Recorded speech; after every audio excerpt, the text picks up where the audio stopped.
Dagdag kaalaman po. Alam niyo ba kung ano to? Ito ang tinatawag na Charmaine fruit. Orange fruit. Kasi naman, viral ngayon na palitan daw ang pangalan ng orange na Charmaine. Pero legal ba na mapalitan talaga ng Charmaine ang pangalan ng orange fruit? At kung gugustuhin natin, posible kaya?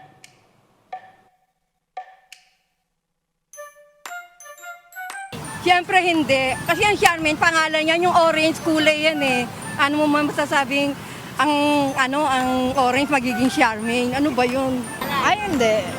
Kasi magkaiba naman kasi yung charming sa orange, di ba? Hindi rin. Kasi malilito na yung mga batang alam na yung pangalan na orange eh.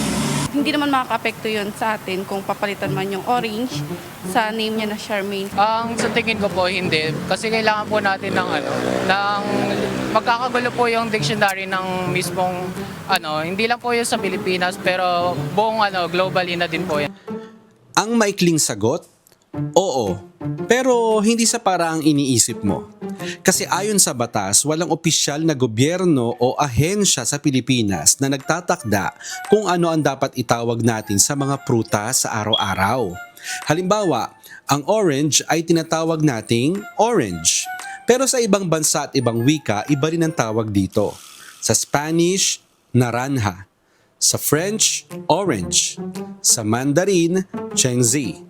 Ibig sabihin, ang pangalan ng mga bagay ay kadalasang napagkakasunduan lang ng mga tao sa paglipas ng panahon. Kaya kung bukas tawagin mo ang orange na Charmaine, wala namang pulis na kakatok sa bahay mo. Pero eto ang catch. Para maging opisyal ang isang pangalan sa dictionaries, textbooks, science at negosyo, kailangan itong tanggapin at gamitin ng napakaraming tao.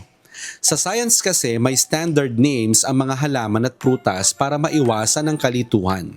Halimbawa, ang scientific name ng common orange ay Citrus sinensis at hindi mo basta-basta mapapalitan yon.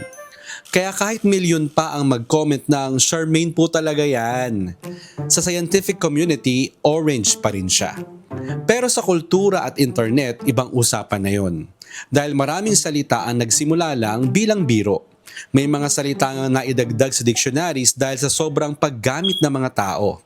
Kaya theoretically, kung buong Pilipinas ay magkasundo na tawaging Charmaine ng orange sa loob ng maraming taon, sino nakakaalam? Baka balang araw, may dictionary entry na rin. Pero sa ngayon, legal kang tawagin siyang Charmaine. Hindi lang obligado ang ibang tao na sumang-ayon sa'yo. At higit sa lahat, kahit ipanotaryo mo pa, orange pa rin ang nasa grocery receipt. Kung kayo po ang papipiliin o bibigyan ng pagkakataon, anong hayop o prutas ang naisip mong palitan ng pangalan? Sana po may natutuhan kayo at laging tatandaan, mapalad po ang tao na nakakasumpong ng karunungan at ang tao na nagtatamo ng kaunawaan.